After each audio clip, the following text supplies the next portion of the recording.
It is a pleasure to be talking with Jeremiah Knight. He is here in Jamaica as part of the U.S. Embassy, and your position is Counsel for Public Affairs. What do you really do as Counsel for Public Affairs? Well, since you say it like that, should I cross my legs to show off my socks and stuff? Yes, I'm the Counselor for Public Affairs. So my shop deals with 3 areas. So we deal with all our cultural exchanges, education, 4 areas: educational exchanges, traditional press, social media, and also we have an Education USA program that encourages students to study in the U.S. And we have a American Center that we run. You have many students wanting to go to the United States to study? Yeah. And graduate study as well? Undergraduate and graduate, yeah.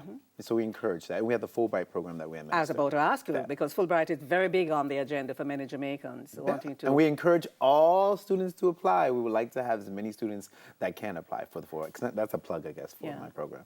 Where did you do your graduate studies? I did it at University of Maryland, College Park, but there's a story behind that too. So, I went to, there's always a story. So I went to Morehouse, which is a private, historically black college in the South, and private university. So my idea, I was only going to go to a private grad school, right? And so I had in my idea, I was going to go to Columbia School of International Affairs.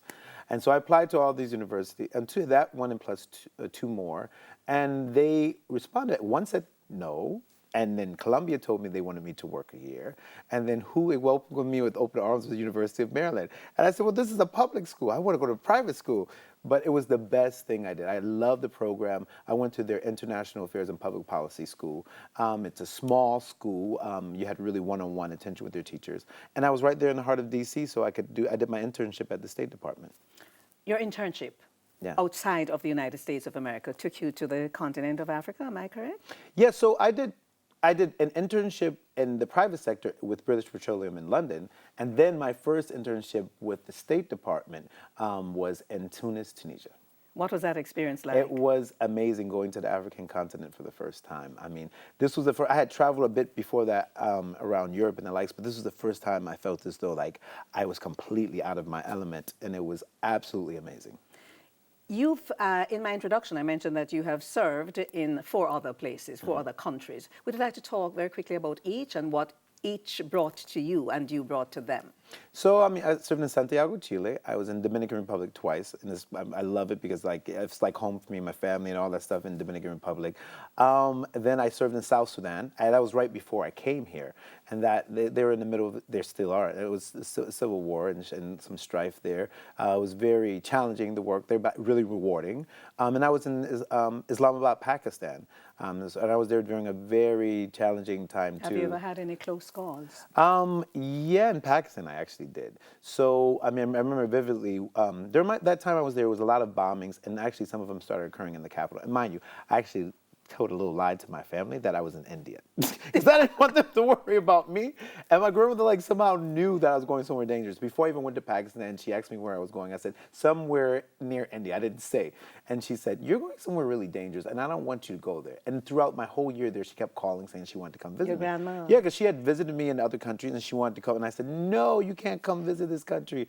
And it was weird because one day I was going to a market, and on my way to the market, they have checkpoints police checkpoints on streets there, where they do police checks with cars going by, and the police actually do put up tents and live around these checkpoints. And there's this main checkpoint that I was supposed to go on to go to this market, but what had happened was my boss had called me on the way there and said, why don't you come by a barbecue that I'm having before you go to the market? So by the time I do a detour, go to my boss's house, and by the time I get there, I hear an explosion. And it was the same exact checkpoint where the Taliban had arrived there and actually blew up a car and had killed quite a few people. Thank God your boss called you. Thank God my boss called me. Wow. Yes. Thank God your boss called you. Yeah. You wouldn't have been here? No. And then after I turned on the TV, I said, wow, that was I literally was going to be at that checkpoint if I did not come see my boss. Now, you went to a barbecue. Food is big for you, and I don't mean eating it. You're into cuisine big time, preparing it, writing about it, doing a column in a magazine. How did that start? As a child, so It started first. I have to give my mom credit in the house with my mom. My mom, I was her sous chef, so basically I was cleaning up and like, and like maybe picking up, mixing things and this and that. I was like 5 or 6 years old, but she didn't know that when I went to my grandmother's house, she gave me a knife and had me chopping up onions and all this stuff. And so, and then my aunt, so I started learning how to make dishes and that.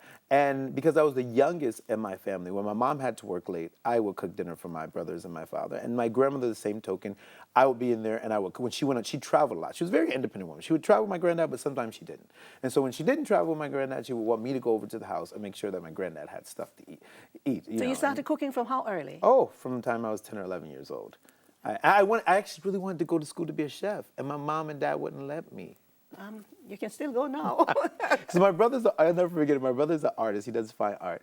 And when it's time for me to go to school, I applied to Johnson & Wales in Rhode Island. And my mom said, we have one in the family. We don't need two. So How many siblings are there? I'm the youngest of 4 boys. Yeah. Yeah. You've been to the countries you've named. How has the cuisine impacted your life? So I technically say, like, I love a country based on how the food tastes. All right, let me, Chile? I love certain dishes there. Their pastel de choclo, I love that. That's one of my The favorites. Dominican Republic? Oh my God, I can go on for a lot.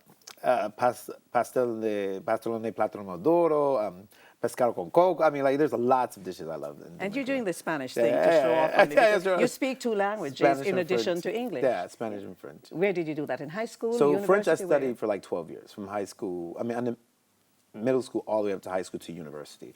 And then Spanish was, I mean, that was just always been part of me. I love Spanish. So we dealt with Chile and the Dominican Republic for food. Yeah. There are 2 Pakistan other. I loved. What is I it love, about I mean, them? it's like, Indian food plus.